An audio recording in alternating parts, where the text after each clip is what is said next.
오늘 은혜 받으실 하나님의 말씀은 베드로전서 2장 9절의 말씀입니다. 신약성경 378페이지입니다. 다 같이 합독하시겠습니다.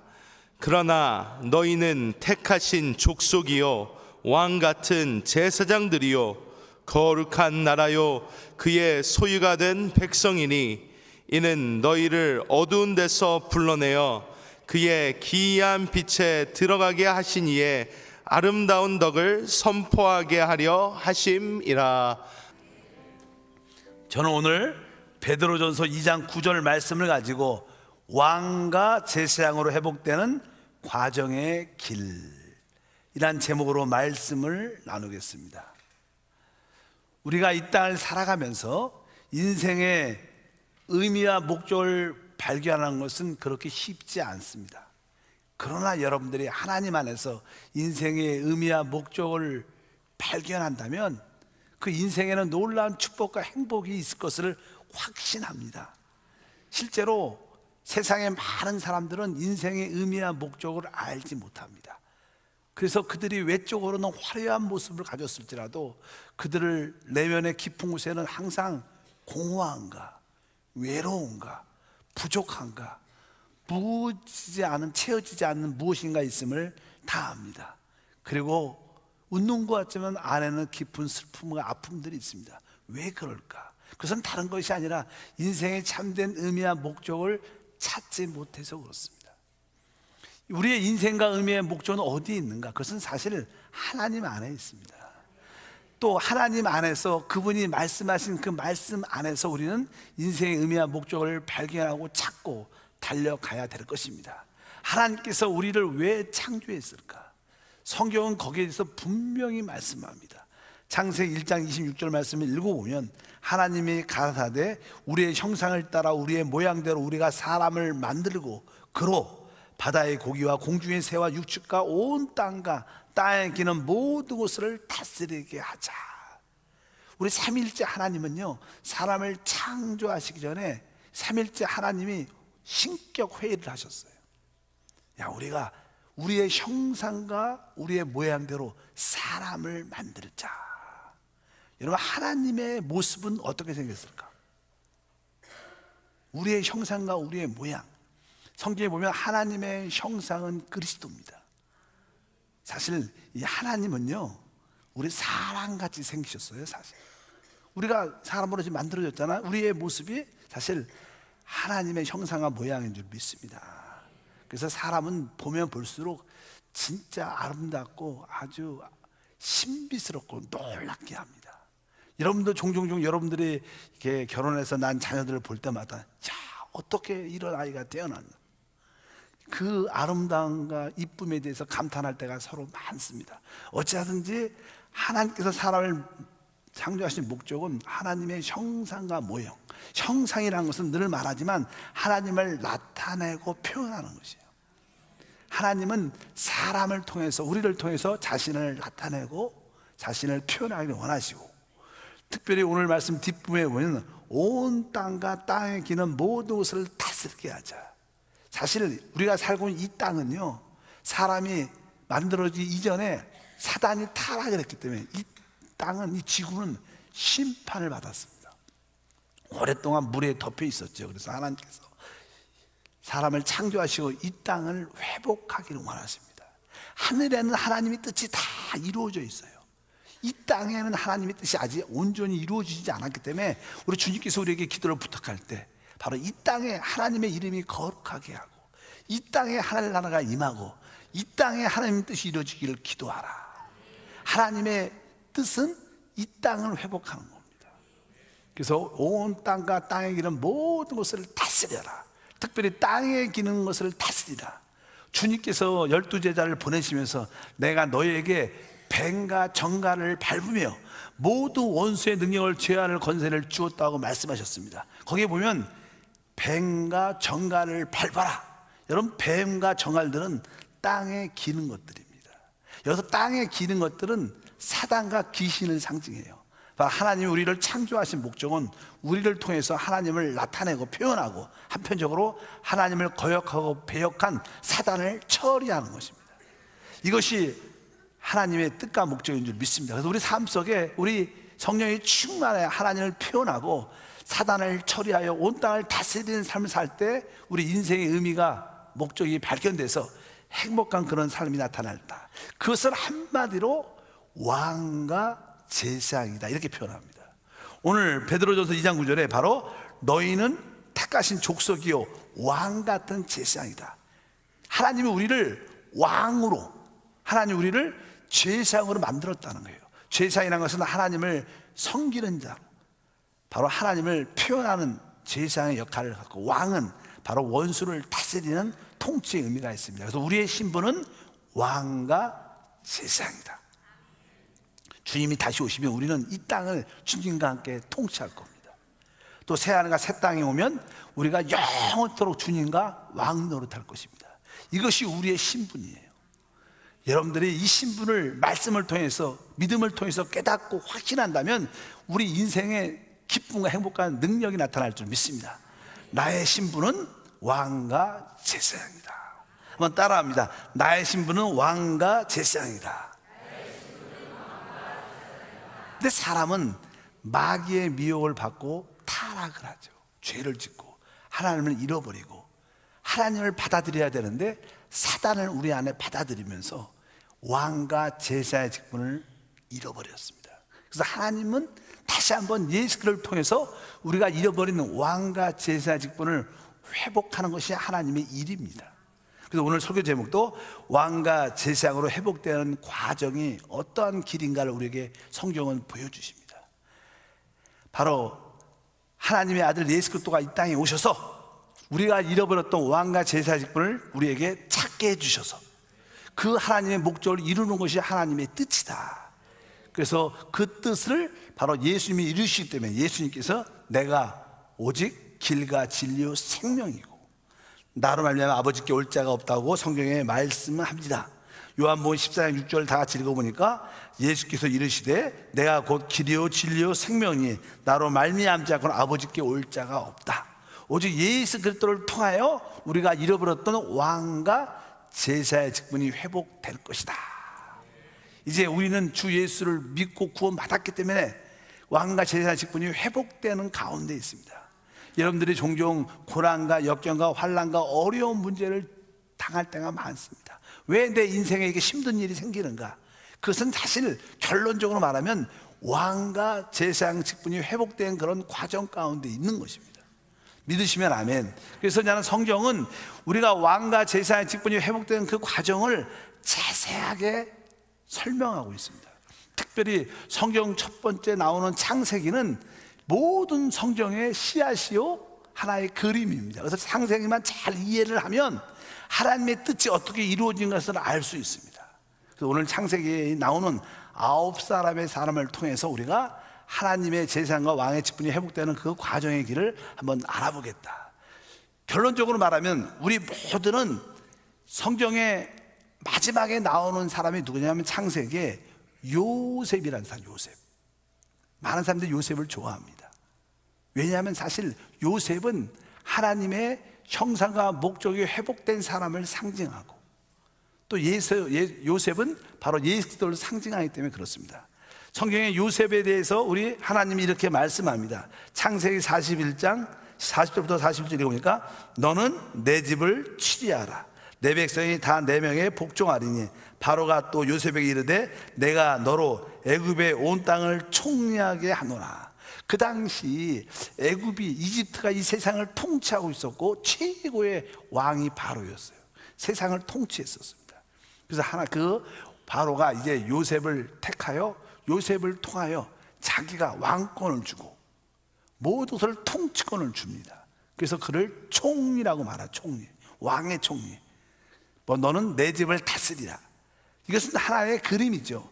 원래 이 우주의 이 땅의 왕은 우리 하나님이십니다. 우리 하나님께서 여러분과 저를 요셉으로 세우시는 거예요.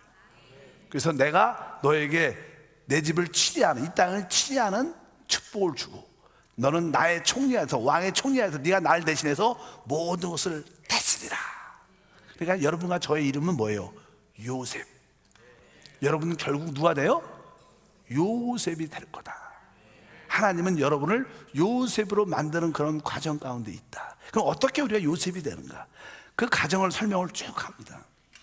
여기에 9사람이 나오는데, 아담으로 시작해서 뭐 아벨, 에노스 쭉 가면 아브람, 이삭, 야곱이라는 사람이 나옵니다. 여기에 8명이라는 사람이 각자의 사람이지만 이 8명은 우리를 대표하는 거예요. 우리가 영적으로 체험하는 사람들, 신앙을 체험할 때 이런 아담부터 시작해서 야곱의 그 체험을 다 가졌을 때 결국 우리는 요셉이 된다는 거예요. 그래서 어떻게 우리가 그런 신앙을 체험하는지 과정을 보겠습니다. 첫 번째는 아담이죠. 아담은 놀랍게 창조되었지만 타락했습니다. 우리도 마찬가지예요. 우리도 놀랍게 창조됐지만 타락함으로 말미암아 죄 가운데 이 땅에 태어났죠. 우리에게는 소망이 없었습니다. 아담도 그랬습니다. 하나님께서 그에게 명령했죠. 너는 네가 이 에덴 동산에서 모든 과일과 열매들을 마음껏 먹을 수 있지만 선악을 알게 하는 나무는 먹지 마라. 먹으면 반드시 죽는다. 근데 아담과 하하가 뱀의 사단에게 미혹돼서 속아서 하나님 말씀을 거역하고 또 사단을 그 몸 안으로 받아들였어요. 그리고 타락하죠. 그리고 나서 눈이 밝아져갖고 자기의 벗겨진 모든 모습을 다 보게 되고 두려워하고 부끄러움을 가렸습니다. 그들은 하나님 말씀에 순종했기 때문에 이제 하나님의 심판, 왜? 정령 죽을 것이다, 심판을 기다리고 있었는데 하나님이 나타나셔서 그에게 심판한 게 아니라 그에게 복음을, 기쁜 소식을 주셨어요. 그것이 창세기 3장 15절에 기록되어 있습니다. 다 같이 읽어보니까 내가 너로 여자와 원수가 되게 하고 너의 후손도 여자의 후손과 원수가 되게 하느니 여자의 후손은 내 머리를 상하게 할 것이요 너는 그의 발꿈치를 상하게 할 것이다. 이제 아담과 하와를 타락시킨 뱀에게 하나님이 심판하는 거예요. 내가 너로 여자와 원수가 되게 하겠다. 그리고 여자의 후손도 원수가 되게 하니 여자의 후손이 내 머리를 상하게 할 것이고 너는 그의 발꿈치를 상하게 할 것이다. 이런 예언의 말씀을 주셨습니다. 아담이 그 여자로 말미암아 같이 죄를 짓고 타락했는데 죽음 가운데 심판을 기다리고 있었는데 주님이 오셔서 이런 복음 말씀을 주셨다는 거예요. 그래서 여자의 후손이 바로 그 뱀의 머리를 깨뜨리신다고? 그러면서 여자의 후손, 우리 이 여자한테 나는 자식이 바로 우리를 구원할 거구나. 그래서 야 살았다 이렇게 말을 했어요. 왜? 누구한테 살았어요? 여자의 씨로 오는 사람이 우리를 구원한다는 거예요. 그래서 야 살았다 이렇게 표현이 하하 이런 뜻이에요. 이름이 뭐예요? 원래 여자라고 말 불렀다가 성경에 처음으로 이름을 부르죠. 거기 써 있습니다. 창세기 3장 20절 읽어보니까 아담이 그 아내를 하라고 이름하였다. 이거 무슨 뜻입니까? 야 내가 이제 이 여자 때문에 죄를 졌는데 이 여자 때문에 앞으로 사는구나. 살았다. 이 복음이 하나님 말씀을 믿었다는 거예요. 이제 내가 죽은 줄 알았는데 아니고 내가 살았어. 그럴 때 하하 이런 뜻이에요. 그래서 자기의 이름을 뭐라고? 하 이렇게 불렀다. 하를 부를 때마다 여자의 후손이 우리를 구원할 거야. 당신의 나누 자식이 우리를 구원할 거야. 늘 그런 고백을 했다는 거야. 복음을 받아들였다는 거죠. 여러분 성경에 보면 여자의 후손으로 오신 사람이 있습니다. 우리는 다 일반적으로 남자의 씨로 태어나죠. 왜? 죄가 유전되니까. 근데 우리 예수님만이 남자의 씨가 아니라 여자의 후손으로 왔다는 것은 그분은 죄 없이 오셨다는 뜻을 가지고 있어요. 성경의 갈라디아서 4장 4절에 그 앞에 보니까 때가 참에 하나님이 그 아들을 보내사 누구에게? 여자에게서 나게 하시고, 이 말은 그분이 여자의 후손으로 오신다는 것을 예표하는 거예요. 바로 이 아담은 바로 여자의 후손으로 오실 예수 그리스도를 복음을 믿었다는 거예요. 그래서 구원받은 줄 믿습니다. 우리 모두 다 그렇게 구원받았어요. 우리도 영원한 멸망 가운데 있었는데 바로 주 예수 하나님의 아들을 믿고 우리는 어떻게 구원을 받았죠. 이것이 우리의 첫 번째 체험입니다. 우리 모두가 하나님 구원을 체험한 줄 믿습니다. 여자의 후손인 예수 통해서 구원받은 줄 믿습니다. 죄 문제가 해결됐고 사단의 권세 문제가 해결됐고 영배의 문제가 해결된 줄 믿습니다. 그러나서 하나님은 그 앞에서 짐승을 잡아갖고 잡았다는 것은 쉽게 말하면 죽였다는 거죠. 그리고 그 피를 흘려 가죽옷으로 그들의 발가벗은 부끄러움을 가려 주었다. 성경에 이렇게 써 있습니다. 창세기 3장 21절에 야훼 하나님이 아담과 그 아내를 위하여 가죽옷을 지어 입히셨다. 그들의 부끄러움을 가려줬다는 것입니다. 우리도 죄 가운데 허물 가운데 발가벗은 그런 존재였는데 바로 예수로 옷을 입었다는 거예요. 그래서 우리의 모든 부끄러움이 가려진 줄 믿습니다.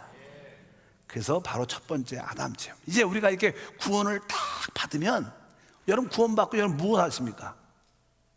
구원받고 이렇게 주일날 하나님께 뭐예요? 예배하러 오는 거예요. 이제 구원받은 사람들은 하나님을 예배하는 삶을 살죠. 그 체험을 성경에서는 아벨이라고 말합니다. 창세기 4장 2절과 4절 말씀을 읽어보면 그가 또 가인의 아우 아벨을 낳았는데 아벨은 양치는 자였고 이렇게 말씀합니다. 가인은 농사하는 자였더라. 이 내용은 그 당시 하나님이 사람에게 주신 음식, 식물은 오직 식물이었어요. 그 당시는 고기를 하나님이 먹도록 허락하지 않았습니다. 고기를 어느 때 성경에 보면 먹냐면 노아의 홍수 이후에 사람이 고기를 먹도록 허락됐어요. 그래서 노아 홍수 이전까지는 사람들이 오직 식물을 먹고 살았어요. 그것이 식물이 그들의 양식이었어요. 그러니까 양을 쳤다는 것은 뭐예요? 고기를 먹기 위해서 키운 게 아니에요. 아까 하나님이 그들 앞에서 짐승을 잡아 피 흘려 죽이고 가지고 옷을 입혀서 그렇게 그들을 부끄러움을 가려준 것처럼 그들이 양을 키웠다는 것은 그들이 뭐예요? 하나님께 예배하기 위해서, 제물로 드리기 위해서 그들이 살았다는 거예요. 아벨은 어떠한 삶을 살았습니까? 하나님께 예배하는 삶. 우리의 직업이 무엇이냐? 우리의 직업은 양을 치는 겁니다. 우리의 직업은 하나님께 예배하는 게 우리의 영적인 직업이에요. 여러분들이 지금 직장을 다니고 사업을 하는 것은 부수적인 두 번째 직업이고, 첫째 메인 직업은 뭐냐? 우리가 예배하는 것이다. 그래서 여러분들이 어린 양의 피 예수 그리스도를 늘 마음에 품고, 하나님 오늘 예수의 피를 하나님께 드립니다, 예수를 나의 제물로 하나님께 드립니다. 그럴 때 여러분이 누가 돼요? 바로 아벨이 되는 겁니다. 성경에 보니까 아벨은 하나님께서 그가 드린 어린 양 새끼와 기름을 연락했다. 근데 성경에 보면요, 가인은 농사를 졌는데 그 농사는 하나님 받지 않았다는 거예요. 왜? 농사를 졌다는 것은 자기의 수고를 줬다, 열심으로. 우리 예배는요, 내 수고와 열심을 하나님께 드리는 게 아니에요. 우리는 바로 어린 양의 피로 하나님께 제물을 드리는 것입니다. 나는 죄인입니다. 오늘도 예수의 제물을 가지고 나왔습니다. 그럴 때 우리의 삶이 진정한 예배하는 삶이 될 것이다. 그래서 우리는 다 구원받은 후에 하나님께 아벨처럼 예배하는 삶이 우리의 참된 인생의 의미다. 이제 우리가 늘 이렇게 예배를 드리죠. 오늘도 여러분들이 찬양하고 기도하고 은혜를 받고 돌아가면, 오늘도 승리했다, 오늘도 좋은 일이 일어난다. 그리고 예배 끝나고 딱 차 타러 나갈 때부터 부인하고 부딪히고 애들하고 짜증내고 집에 가서 싸우고 그러면서 어떻게 해요? 시험에 들입니다. 예배 드렸던 은혜는 다 잃어버리고 시험 들고 마음이 섭해지고 직장 가서 또 시기와 질투와 서로 이러다가 많은 어려움을 겪게 됩니다. 그래서 우리 성경에 보면 세 번째 사람이 나오는데 그 사람이 에노스라는 사람입니다. 4장 26절 다 같이 읽어보니까 셋도 아들을 낳고 그 이름을 에노스라 하였으며 그때 사람들이 비로소 야훼의 이름을 불렀더라. 여기 보면 에노스 시대부터 주님의 이름을 불렀다. 에노스란 뜻 자체가요, 시험 들기 쉬운, 약한, 깨어지기 쉬운 이런 뜻입니다. 우리는 하나님께 늘 이렇게 예배를 드리지만 금방 시험 들고 상처받고 또 깨어지기 쉽고 우리에게 늘 원망과 불평이 있는 그런 모습이 우리의 진정한 모습입니다. 우리가 예배를 드리지만 예배 끝나고 나서 금방 시험 들죠. 상처받죠. 그것이 우리의 모습입니다. 우리는 자기의 연약함을 깨달을 수밖에 없습니다. 그럴 때마다 우리는 무엇을 하냐? 에노스처럼 주님의 이름을 불러야 되는 거예요. 주여, 나는 연약합니다. 내가 하나님을 사랑하고 또 예배도 드리지만 또 순간적으로 화가 나고 분이 나고 억울하고 그래서 이렇게 또 실패합니다. 하나님, 오늘도 실패합니다. 오늘도 시험이 들었습니다. 오늘도 깨졌습니다. 하나님, 날 도와주옵소서. 주여 도와주옵소서. 이것이 야의 이름을 불렀다는 그런 뜻입니다. 성경에서 이렇게 말합니다. 로마서 10장 12절과 13절 다 같이 불러보면, 한 주께서 모든 사람의 주가 되사 저를 부르는 모든 사람에게 부요하셨다. 누구든지 주의 이름을 부르는 자는 구원을 얻으리라.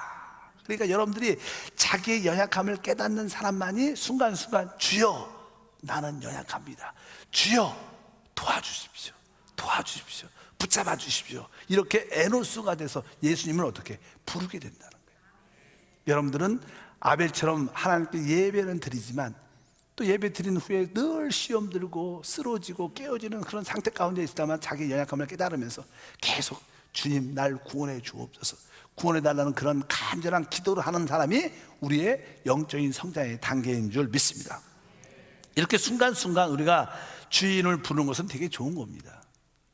사도 바울 같은 경우에도요, 하나님께 받은 계시가 많았죠. 성경에, 신약 성경에 반을 썼으니까. 근데 하나 그에게도 교만할 수 있는, 자고할 수 있는 그런 기회가 많았기 때문에 그 사도 바울 안에는 육신의 연약함이 있었어요. 어떤 질병, 연약한 질병을 하나 갖고 있었어요.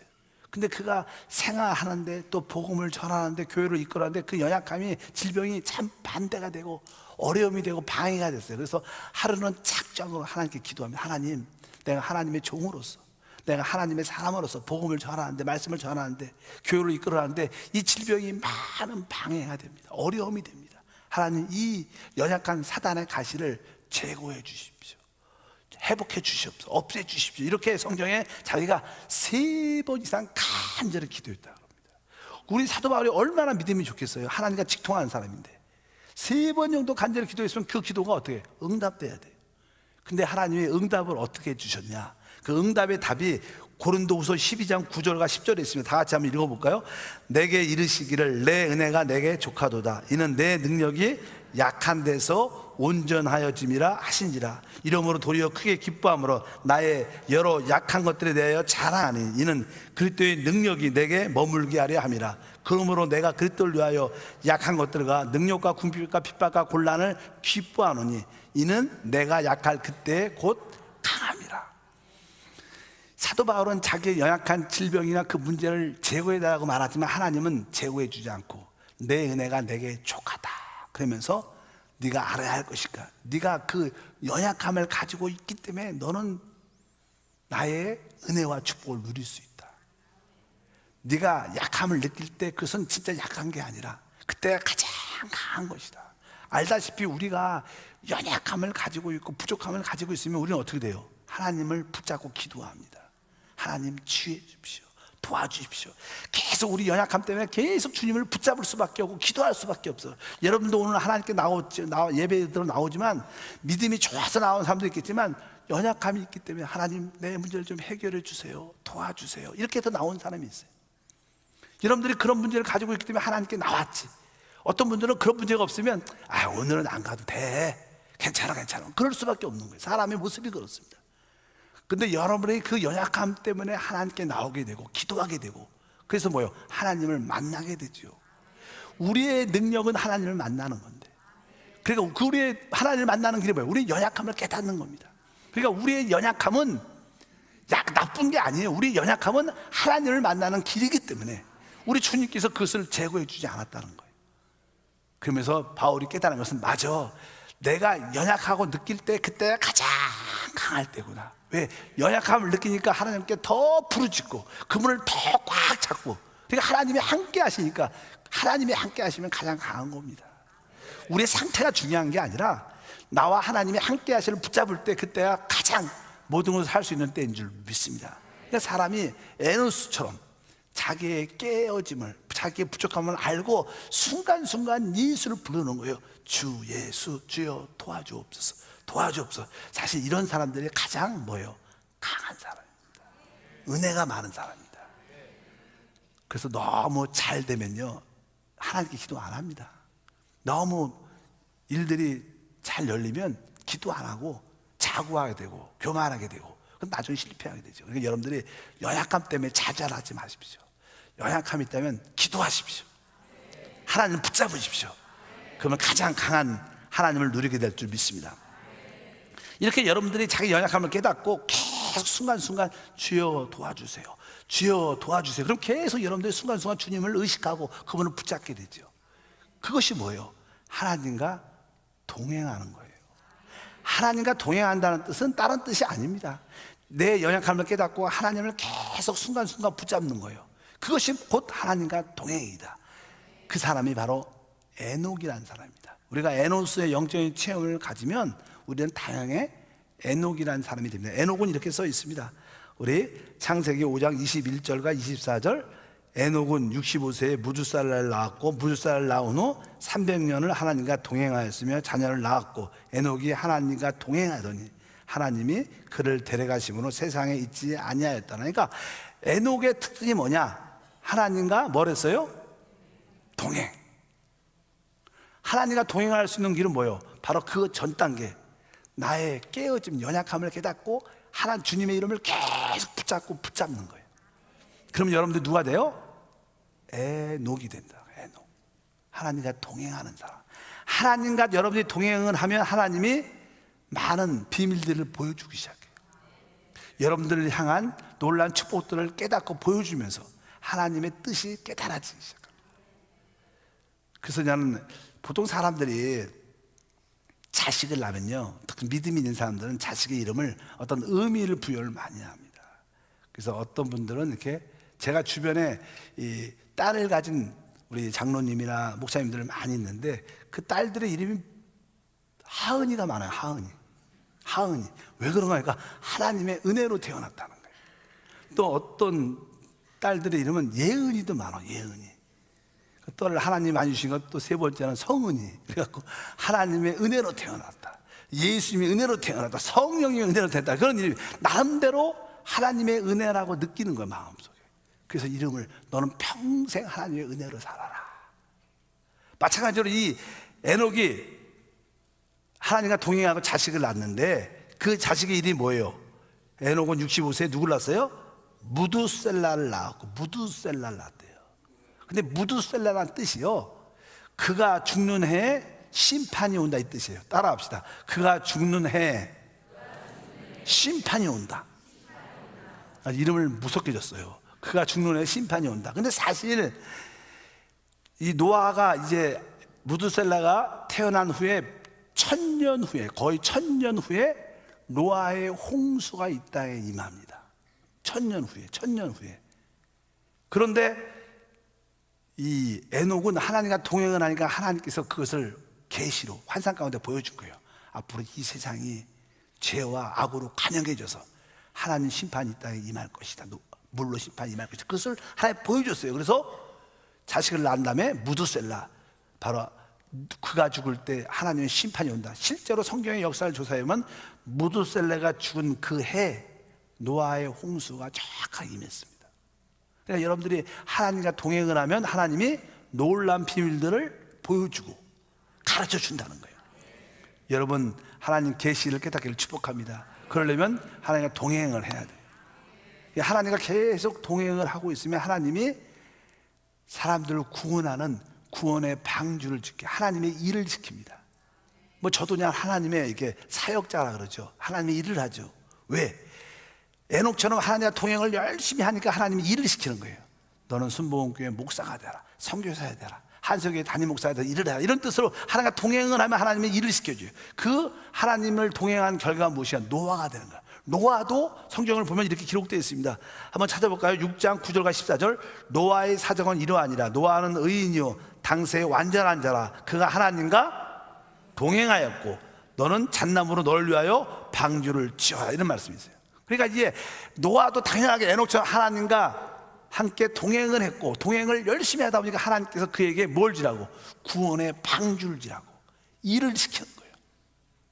여러분들도 이제 하나님과 동행을 쭉 하면 하나님께서 장로로 세우시고, 권사로 세우시고, 안수집사로 세우시고, 또 어떤 분은 지역장으로 세워서 바로 사람들을 구원하는 구원의 방주를 짓는 일을 시킨다는 거예요.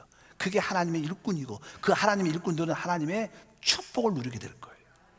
이런 과정을 겪게 되는 거예요. 우리 모두가 다 아담의 신앙을 구원받고 그 다음에 하나님께 예배하는 아벨처럼 살면서 예배를 드리지만 연약함을 계속 깨닫죠. 그래서 에노스가 돼서 계속 순간순간 주여 날 구원해 달라고 계속 주님을 부릅니다. 부르면서 살면서 그러면 하나님과 자연스럽게 동행을 하게 되고 에녹처럼. 그 결과 하나님과 동행하니까 하나님이 이 땅을 구원하라는 구원의 방주를 지라고 복음을 전하는 일꾼이 되라고 하나님은 우리를 노아처럼 사용하신 줄 믿습니다. 이런 가운데 성경에 보면 우리 하나님은 아브라함과 이삭과 야곱의 하나님이십니다.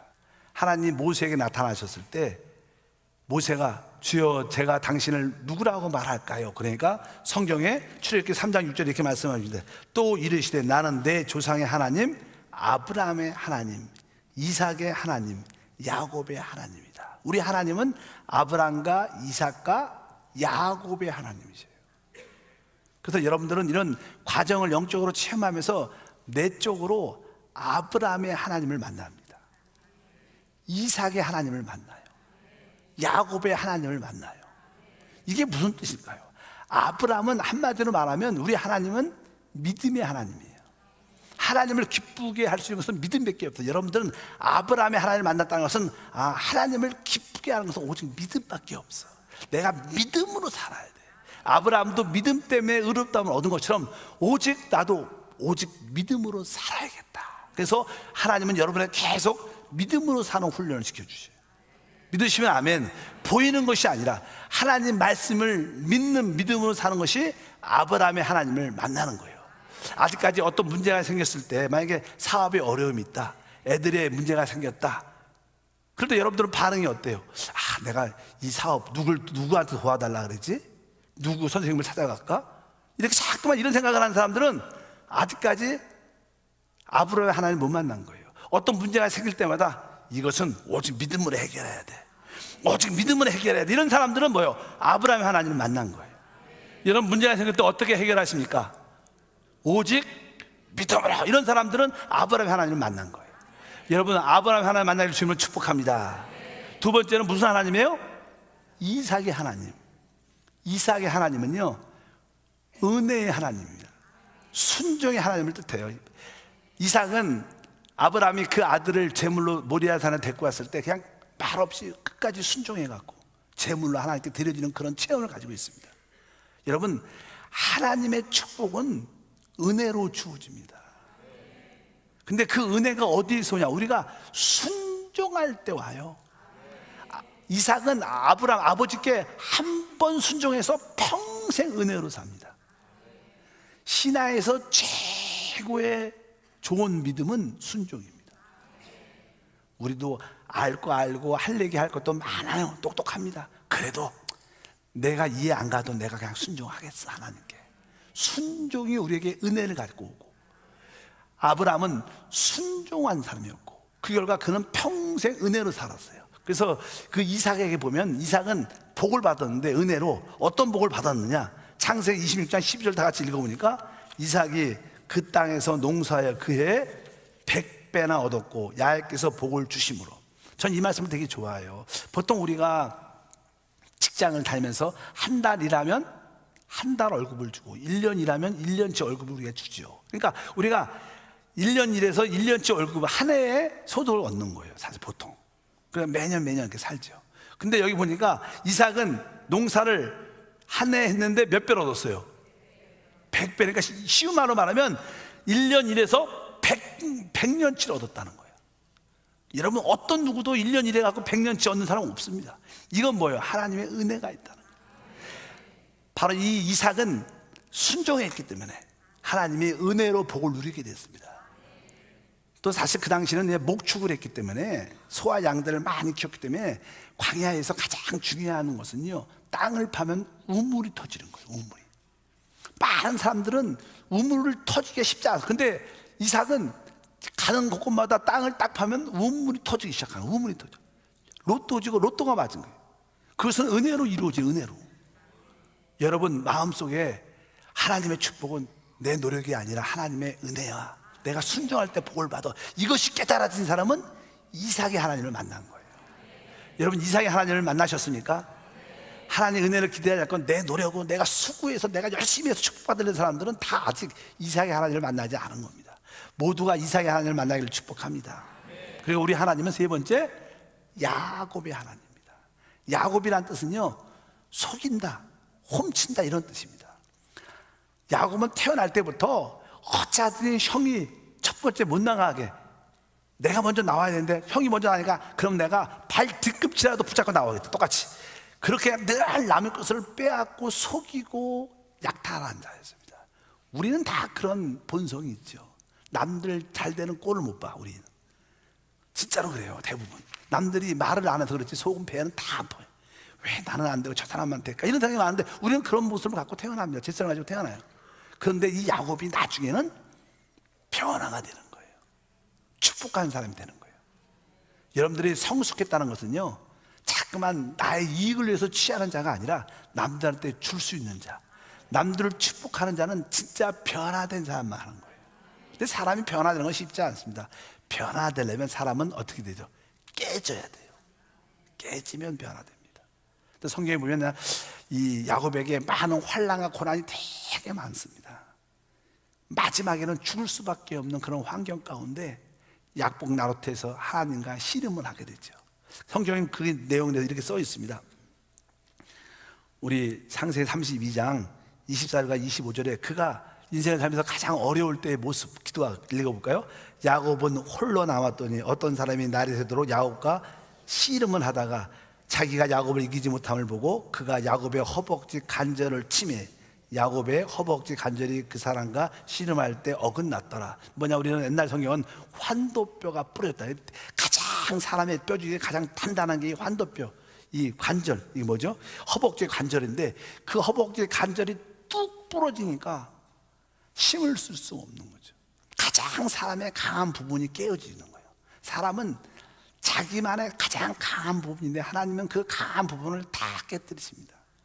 그게 별로 좋지 않아요. 이게 듣기는 별로 안 좋아요. 우리에게는 아픔이죠. 되게 아픈 큰 상처인데 하나님은 우리를 변화시켜야 돼요. 변화시켜야지 우리가 요셉이 되니까 하나님은 확실하게 우리를 깨뜨리십니다. 저는 제가 알아요. 저도 강했기 때문에요. 하나님이 저를 확실하게 깨뜨렸어요. 나는 내가 부러진 때를 몇 번 기억을 하고 있어요. 아직도 생생합니다. 그때만 해도 아직까지도 그 소름 끼치죠. 와, 하나님 세다. 하나님 잘못했습니다. 다시는 그렇게 고백한 적이 많아요. 하나님은 우리의 가장 강한 부분을 부러뜨리죠. 부러지면 어떻게 돼요? 성경에 이렇게 써 있어요. 32장 31절 읽어보니까 그가 분이엘을 지날 때 해가 돋았고 그의 허벅지 다리로 말미암아 절었더라. 하나님께 부서진 사람은요 다 영적으로 접니다. 안 절면 난 걱정 없어, 난 잘할 수 있어 다 그러지만 하나님은 진짜 만난 사람들은 다 움직일 때마다 저는 표시가 나타나요. 아, 내가 하나님을 만났지. 그래, 옛날 성질이 다 꺾여집니다. 옛날 성질 나올래도 그 절어진 표시가 딱 움직이면 쩔뚝쩔뚝. 부서진 사람의 특징은 다 그래요. 갖고 진짜 야곱은 변화가 됩니다. 그리고 나서 모든 사람을 진심으로 축복을 하죠. 축복을 해요. 믿으시면 아멘. 여러분들도 그런 은혜의 축복이 함께 할 줄 믿습니다. 그 당시 최고의 왕이 바로였는데 바로 왕이, 그 높은 왕이 야곱을 축복해야 되는 것처럼 보이지만 야곱이 훨씬 영적으로 높은 위치에 있었기 때문에 야곱이 왕을 축복합니다. 성경에 이렇게 써 있어요. 47장 7절부터 10절까지 천천히 읽어보니까 요셉이 자기 아비 야곱을 인도하여 바로 앞에 서게 하니 야곱이 바로에게 축복하며 바로가 야곱에게 묻되 내 연세가 얼마뇨? 야곱이 바로에게 고하되 내 나그네 길의 세월이 130년이니이다. 나의 연세가 얼마 못 되니 우리 조사의 나그네 길의 세월에 미치지 못하나 험악한 세월을 보내었나이다 하고 야곱이 바로에게 축복하고 그 앞에서 나오니라. 우리가 하나님의 다루심을 받은 사람들은 다 마음속에 내가 나이는 얼마 못 돼도 내가 험악한 인생을 살았습니다 하고 다 고백합니다. 왜? 하나님의 다루심을 다 있는 사람들은 다 인생을 접니다. 그게 부끄러운 게 아니에요. 그것은 성숙한 표현이고 남을 축복하는 진정한 변화였다는 거예요. 이렇게 여러분들이 믿음으로 사는 것을 알고 은혜로 사는 것을 알고 여러분들의 그 가장 가장 강한 분인 환도뼈가 부러져서 다리를 절 때 그것이 외적으로는 부족한 것처럼 보이지만 여러분들은 어느새 누가 돼 있어요? 요셉이라는 사람이 되어 있는 거예요. 여러분이 그렇게 요셉이 되는 거예요. 요셉이 돼서 그때 하나님께서 여러분에게 모든 것을 맡기면서 나를 대신해서 모든 것을 총리하라, 나를 대신해서 모든 것을 다스리라, 그러면서 하나님의 형상을 나타나게 하고 하나님의 주권을 가지고 사단을 처리하는 최고의 복을 주시는 줄 믿습니다. 이렇게 아까 말씀한 것처럼 이런 가정들, 아까 아벨의 체험, 에노스의 체험, 에녹의 체험, 노아의 체험을 갖고 내 쪽으로는 믿음으로 사는 것을 배우고 순종과 은혜로 사는 것을 배우고 내가 진짜 내가 깨어져 남들을 진심으로 축복하고 내가 깨어진 이게 저는 그런 모습의 영적인 체험을 갖고 있을 때 우리는 요셉이란 사람이 딱 돼서 하나님을 표현하고 다스리는 일꾼이 될 줄 믿습니다. 여러분 결국 요셉이 될 겁니다. 여러분들 싫다고 안 되는 것도 아닙니다. 하나님이 작정을 하셨어요. 그래서 이 자리도 있는 겁니다. 여러분들은 그런 하나님의 부르심을 깨닫고 그래 내가 믿음으로 살자, 내가 은혜와 순종하며 살자, 그래 내가 깨어지고 변화되자, 그런 믿음으로 달려가기를 축복합니다. 그래서 결국 우리의 이름은 다 요셉, 하나님의 총리가 돼서 하나님을 대신해서 다스리는 하나님의 최고의 아들들이 될 줄 믿습니다. 기도하겠습니다. 하나님 아버지 감사합니다. 우리 사랑하는 성도들, 하나님이 우리를 다스리는 그 가정을 보게 하시고 하나님의 그 창조의 목적과 뜻은 우리를 요셉으로 만들어 하나님의 총리로 이 땅에 세우고 이 우주를 다스리게 하는 것을 믿게 도와주시고 이것이 인생의 의미와 목적임을 깨닫게 도와주옵소서. 주 예수 이름으로 기도합니다.